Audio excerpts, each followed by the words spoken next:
Kara Walker irrumpe en el relato del arte contemporáneo como quien enciende una luz violentamente en una habitación donde todos preferirían seguir a oscuras. Su obra, hecha de sombras literal y figuradamente, nos enfrenta al legado interminable de la esclavitud, a la teatralidad racista del imaginario estadounidense y a las tensiones entre deseo, poder y violencia que atraviesan la historia atlántica. Hoy quiero proponerte un viaje por 6 piezas clave que, hiladas, creo que componen un arco nítido para entender quién es Kara Walker. Una artista que no ilustra el pasado, lo reactiva, nos lo pega al cuerpo y sobre todo nos coloca dentro de la escena. Antes de empezar os quiero pedir un favor y daros una clave.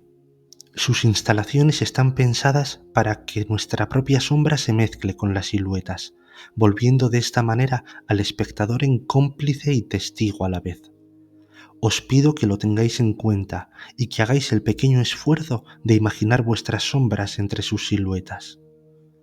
Ahora sí, si quieres saber más, quédate, porque comenzamos.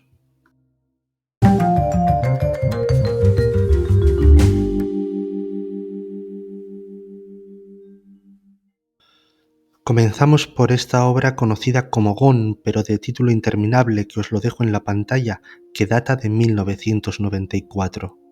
Esta fue la obra que dio a Walker su reconocimiento casi inmediato. El título, desmesurado como habéis visto, pero hecho deliberadamente, parodia los romances de aquel viejo sur y señala, sin ambages, la sexualización y la fantasía que blanquean la violencia esclavista.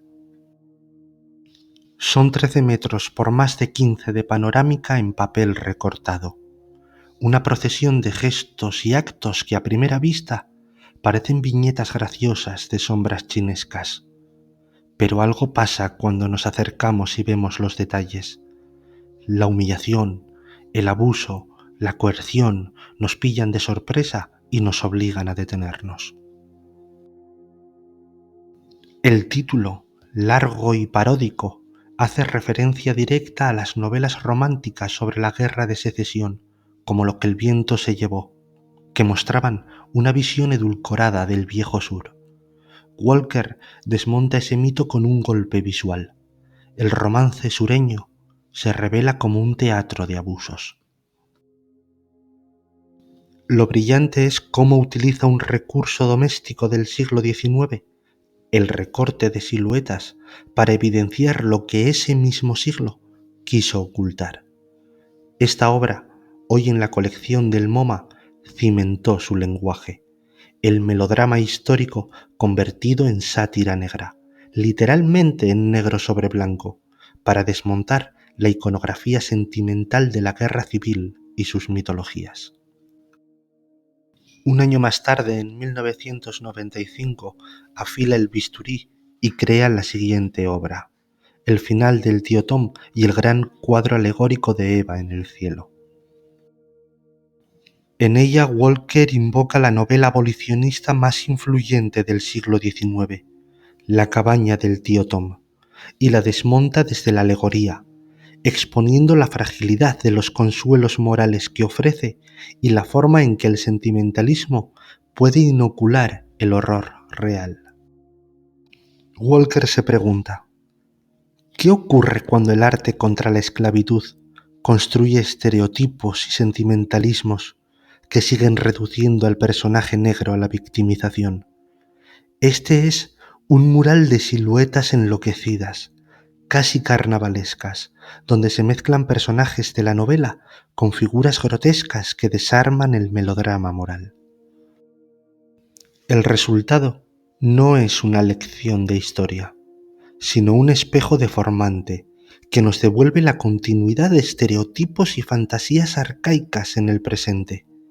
La pieza circuló ampliamente en los 90 y lo que propone es incómodo de aceptar. El arte bien intencionado también puede ser paternalista y es necesario revisar incluso lo que se consideraba progresista en su tiempo. Hacia 2001, Walker amplía el dispositivo con luz y color en Darkitown Rebellion.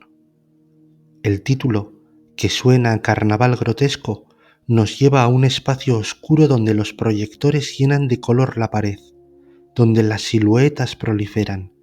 Y aquí ocurre algo esencial. El espectador queda atrapado en la instalación.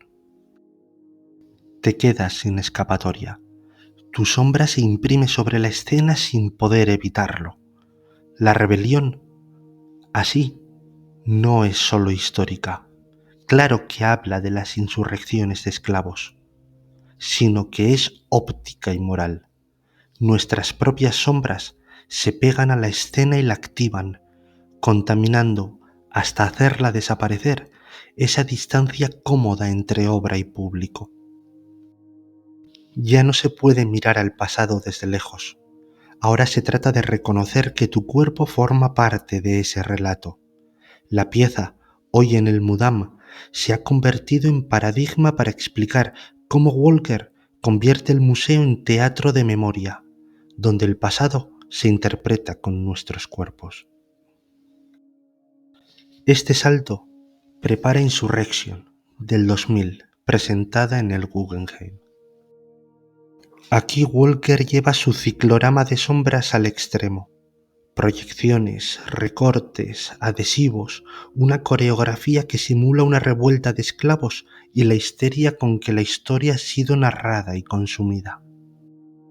El subtítulo de la obra, "Nuestras herramientas eran rudimentarias, pero seguimos adelante", sugiere tanto el ajuar escaso de los sublevados como las limitadas herramientas del arte para revertir siglos de imágenes tóxicas.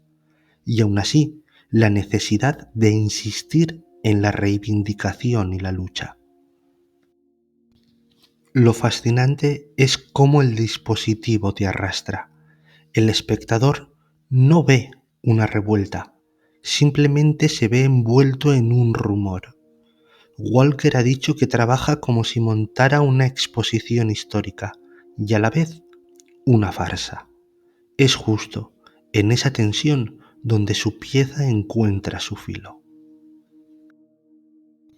En 2014, Walker cambia de escala y de material para una de sus intervenciones más recordadas, brevemente conocida como Subtlety, pero una vez más de título interminable, que fue presentada en la refinería de azúcar Domino de Brooklyn. Es una esfinge monumental, blanca y granulada, con pañuelo de mami, que reina sobre la nave industrial a punto de demolerse. Alrededor, muchachos de azúcar morena, chorreantes, pegajosos, cargan cestas.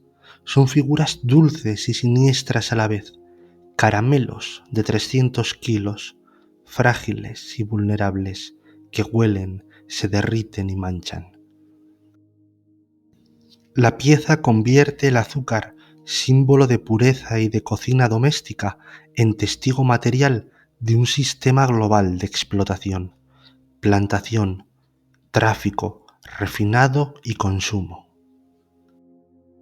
El título rescata la palabra subtlety, haciendo referencia a aquellos banquetes medievales con esculturas de azúcar que celebraban poder y abundancia. Walker la devuelve al origen amargo de su dulzor, y en esa esfinge, que te devora si no resuelves el enigma, está el corazón de su estrategia, la belleza como carnada edulcorada para mirar la violencia de frente. Es en 2020 donde su crítica alcanza su síntesis en Fons Americanus. Es una fuente monumental que ocupó la sala de turbinas de la Tate Modern.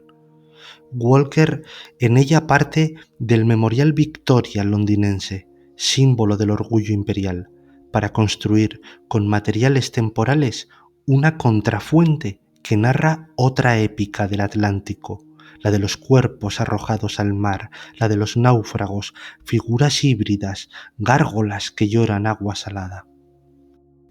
Esta es una escultura deliberadamente perecedera, pensada para desmontarse, como si el artista dijera que la memoria imperial no merece eternidad. La pieza funciona a la vez como alegoría del resquebrajamiento atlántico y como teatro líquido. Cada chorro insiste en que el comercio triangular compuesto por azúcar, cuerpos y el capital fue y sigue siendo el motor oculto de la modernidad. Si volvemos ahora a las primeras siluetas y las ponemos en diálogo con estas esculturas, veremos que el procedimiento siempre es el mismo, solo que a otra escala. Walker toma un lenguaje, el recorte doméstico o la fuente imperial, y lo disloca para devolverle su historia reprimida. En Gon ya estaba el germen, la parodia del romance sureño y la anatomía de sus fantasías.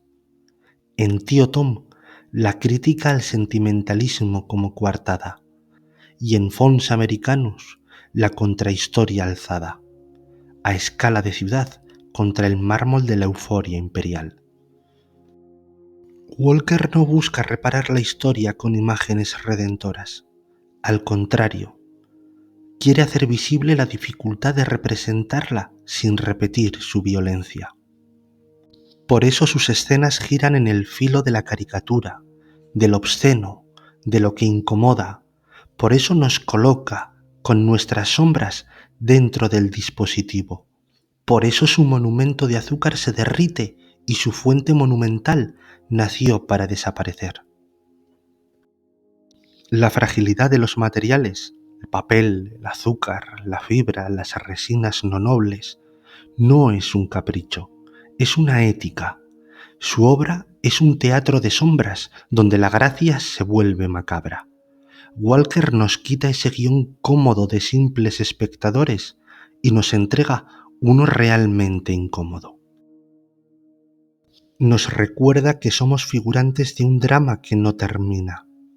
Y quizá ahí radique la fuerza de su mensaje, en recordarnos que la historia del Atlántico, una historia hecha de azúcar y sal, de lágrimas y comercio, si no se interroga, corre el riesgo de alimentar la amnesia.